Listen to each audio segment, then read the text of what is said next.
matrix is everywhere. It is all around us. Even now, in this very room, you can see it when you look out your window or when you turn on your television.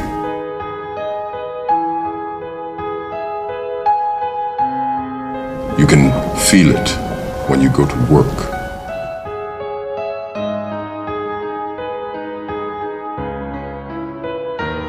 When you go to church. When you pay your taxes.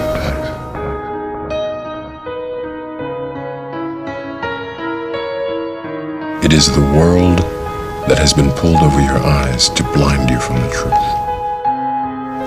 You take the blue pill, the story ends. You wake up in your bed and believe whatever you want to believe. You take the red pill, you stay in Wonderland, and I show you how deep the rabbit hole goes. Remember, all I'm offering is the truth, nothing more.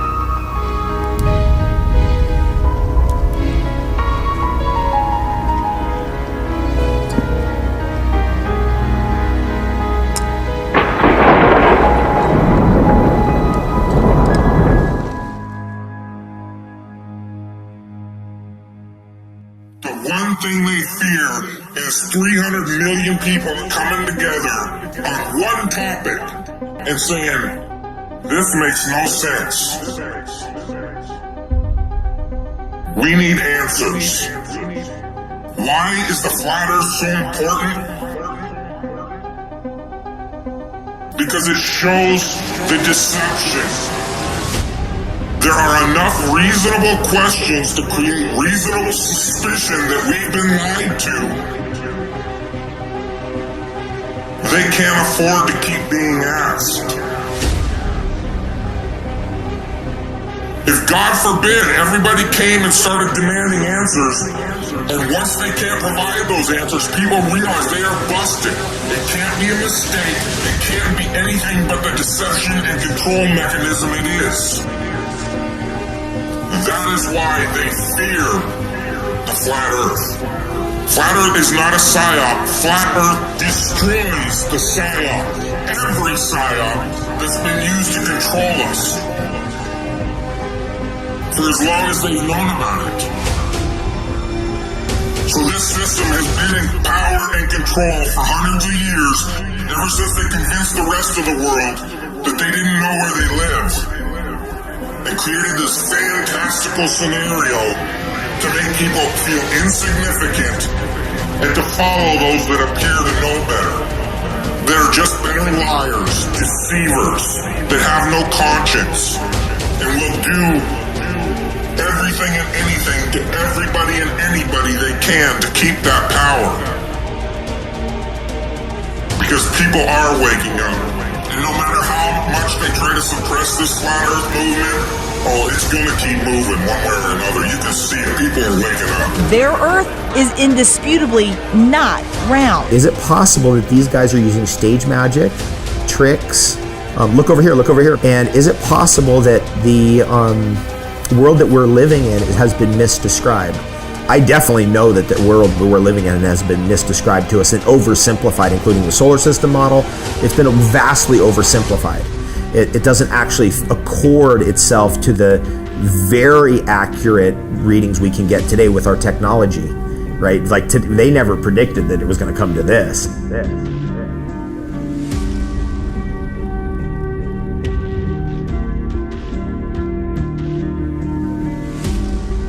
If you can't figure out what difference it makes that the people running your world have fucking lied to you over and over your whole life, if you can't figure out what difference that makes, you're a fucking idiot.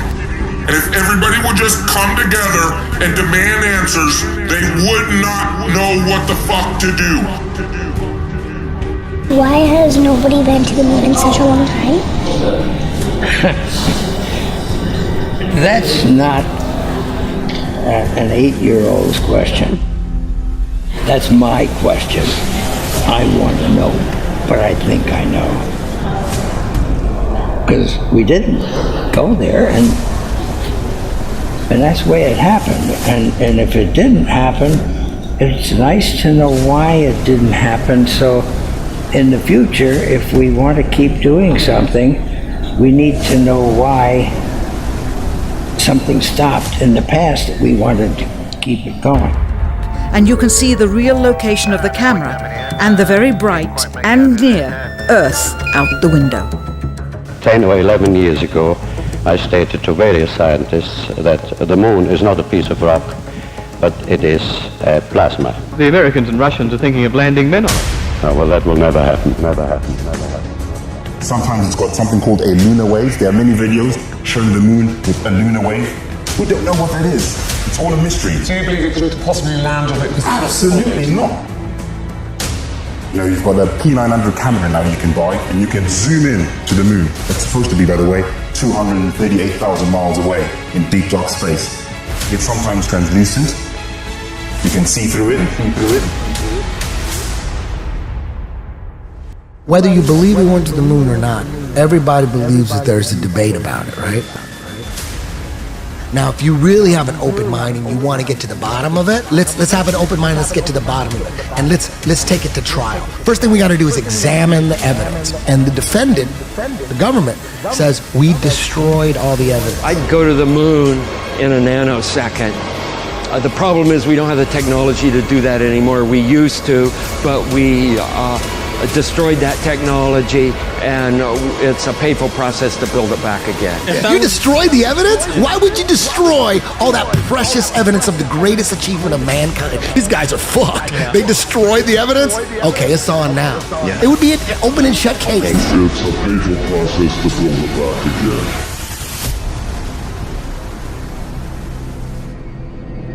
You want answers? I think I'm entitled. You want answers? I want the truth! You can't handle the truth!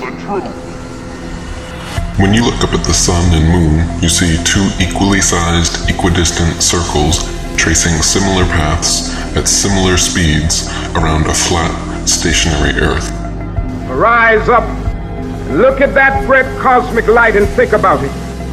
That gets up in the eastern horizon every morning and moves across the sky with a kind of symphony of motion and paints its technicolor across the blue, a light that man can never make. They become so involved in thinking about man's progress, they forget to think about the need for God's power. The experts at NASA, however, claim your common sense, everyday experience is false on all counts.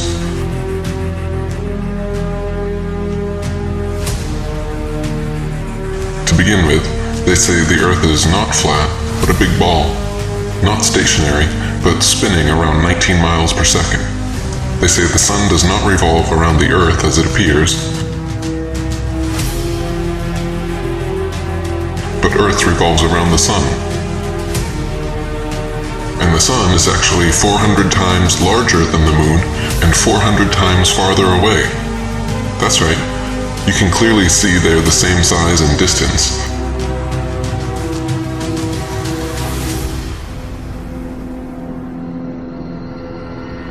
You can see the Earth is flat.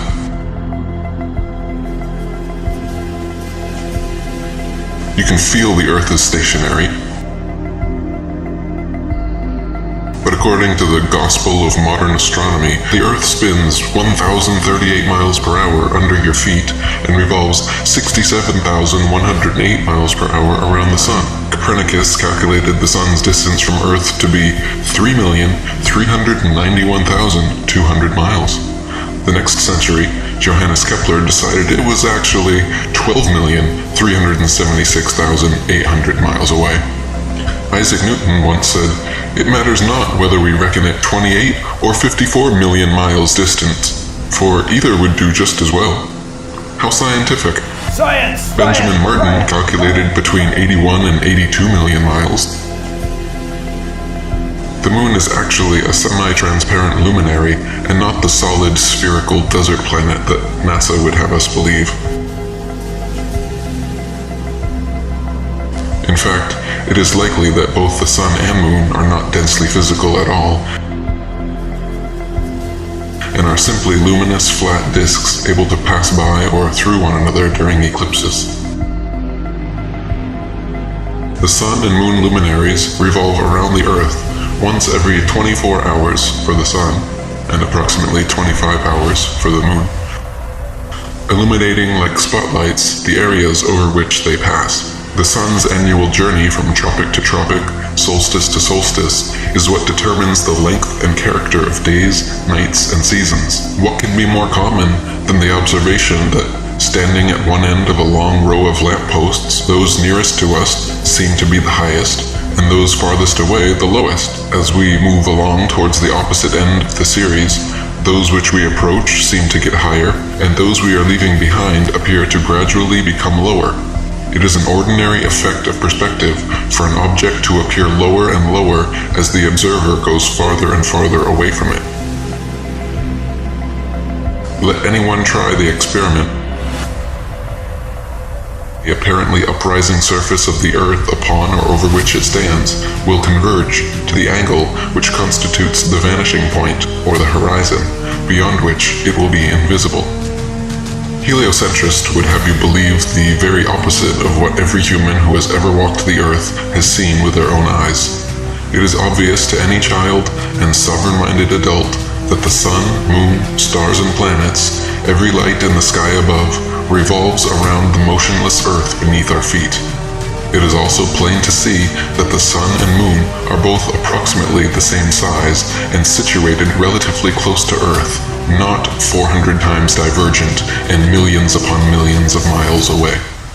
To abandon your senses and everyday experience in favor of such unfounded science fiction fantasies is a fallacy of appeal to authority so extreme that it leaves the brainwashed believer impotent to trust his own natural instincts and forever thereafter chained to the fantastical explanations of astronomical charlatans.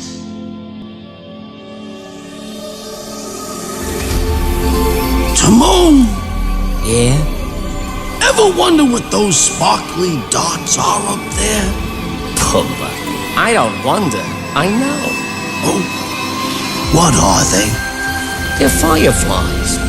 Fireflies that got stuck up in that big bluish-black thing. Oh, gee. I always thought they were balls of gas burning billions of miles away.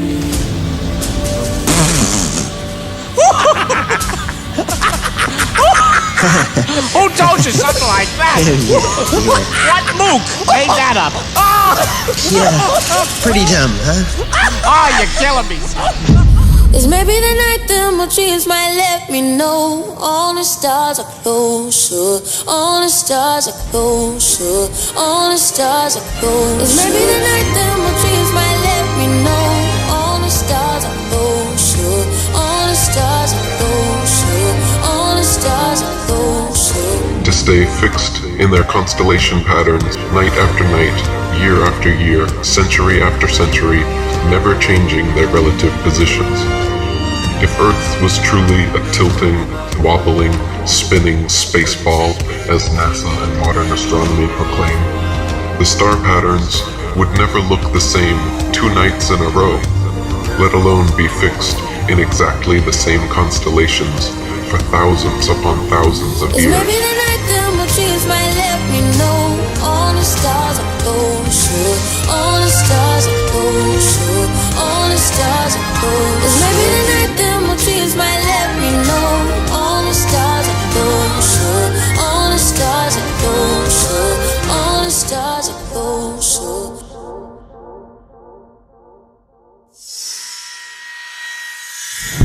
I want to talk about flat Earth. And I notice things like when you search it in a search engine, all you get is misinformation. You don't even get real critical thought on it. I saw the blanket censorship, which tells me there's truth to it. It tells me that they're panicking. They're in panic mode, and they don't want us to have real tangible information. More importantly, they don't want you to think critically about it. See, we're in the information age, and this is what the tactic is. This is why Logan Paul just did a video on flat Earth. It's why Shane Dawson just did a series of videos. It's to discredit the real truth.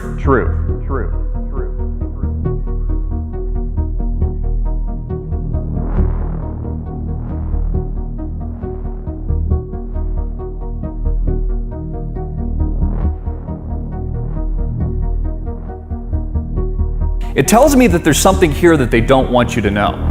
It tells me that mainstream science, NASA, and more importantly, our government powers are panicking. So they're hiring through the same companies that they own, because there's only 6 companies, by the way.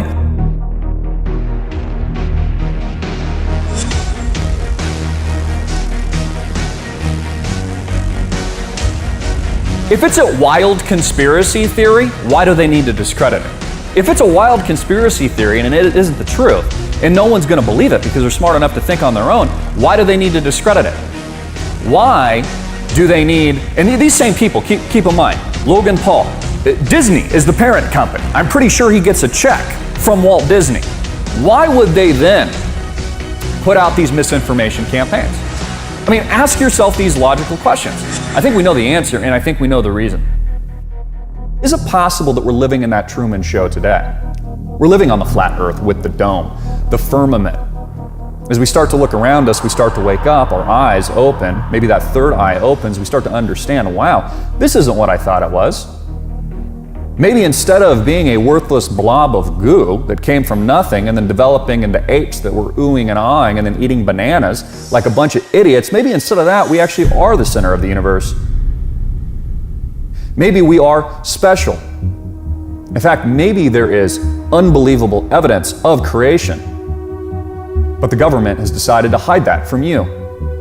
Why? Why is there so much misinformation? Why is there a giant disinformation campaign going on right now when it comes to things like flat Earth? Are my eyes lying to me? Or can I trust what I'm actually seeing? But Christopher, the Earth is a globe. I was told that when I was 1 year old. They said, look, this is a globe. Isn't it interesting? It's one of the first things that you're actually taught. The Earth isn't flat, it's a globe. Even though for hundreds and hundreds, if not thousands of years, they thought that the Earth was flat. Oh, but Christopher, we have all these images of outer space that show that the Earth is a sphere. Really? Where do the images come from? NASA. Oh, you mean the same NASA that is our government, our secretive breakaway government that hasn't been back to the moon since the 1960s. That NASA? Have you ever seen it with your own eyes?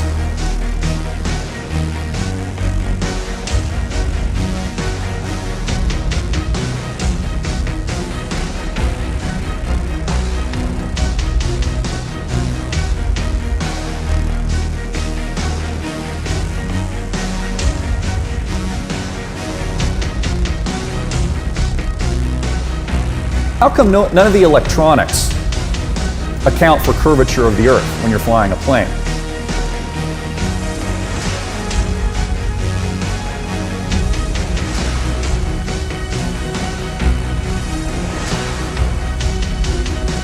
None of the engineering of bridges and train tracks, buildings, all kinds of infrastructure that goes for miles and hundreds and maybe thousands of miles, none of it accounts for, in its actual engineering blueprints, for the curvature of the Earth. I mean, if I was building a giant bridge of hundreds of miles, wouldn't I have to account for the curve? Or is it possible there's not a curve and that we've been lied to for a reason?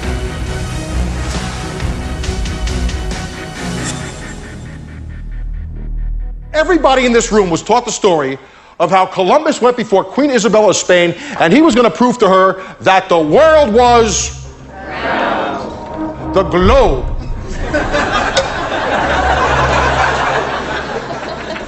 So this world is round story is 100% bullshit. It's total fiction. Yet how did our grandparents learn this? We learned this? Our grandchildren are probably going to learn this. How come? Because history is pop culture. And that dude who jumped out of a perfectly good balloon, what's his name? Felix Baumgartner, edge of space jump.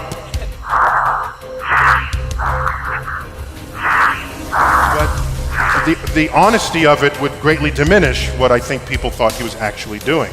And not only that, they made sure to photograph him standing there with a really wide-angle lens, which curves horizontal lines. You see this curvature of Earth's surface, and he said, wow, he's in space, look at that.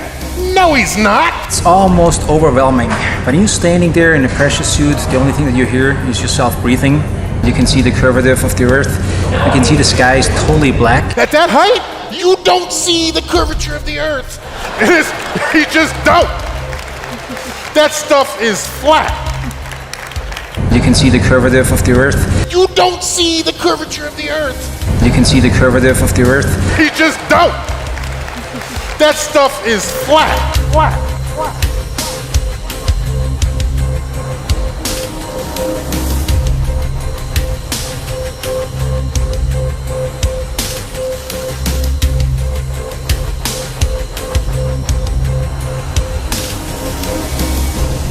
Really wide-angle lens, which curves horizontal lines.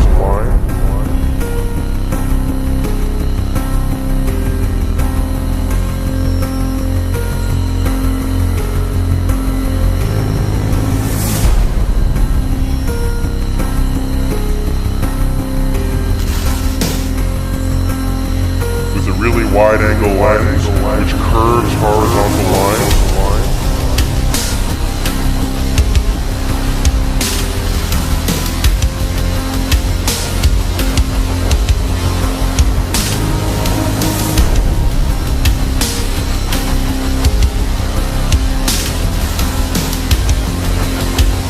Really wide-angle lens, which curves horizontal lines.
Scientists wrote that the Earth is flat.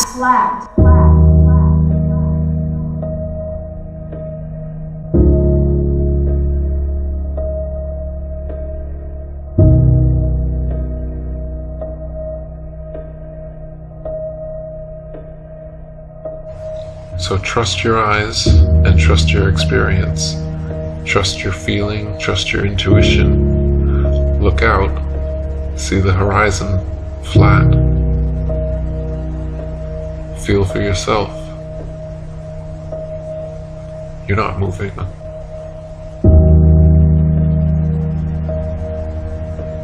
Just sit still.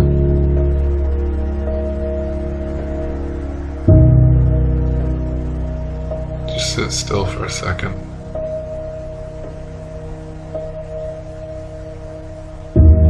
You're not moving.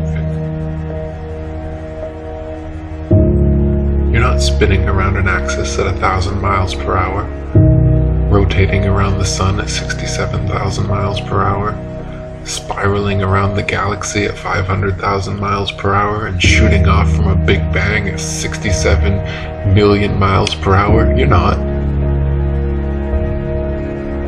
You're motionless. You're just sitting there. Just sit still.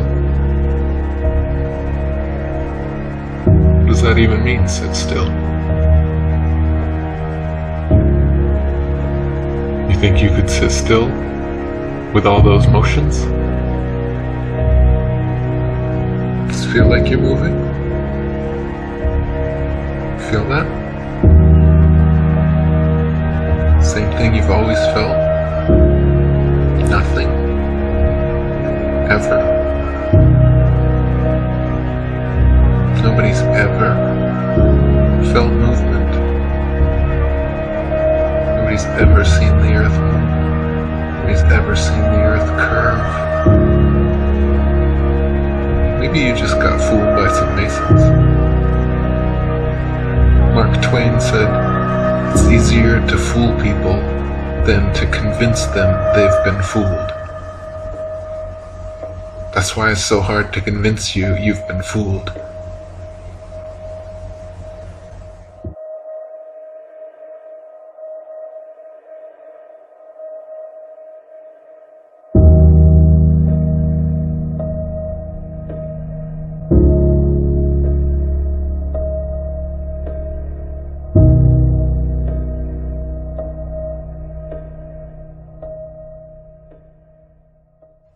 I know you're out there. I can feel you now. I know that you're afraid. You're afraid of us. You're afraid of change. I don't know the future. I didn't come here to tell you how this is going to end. I came here to tell you how it's going to begin.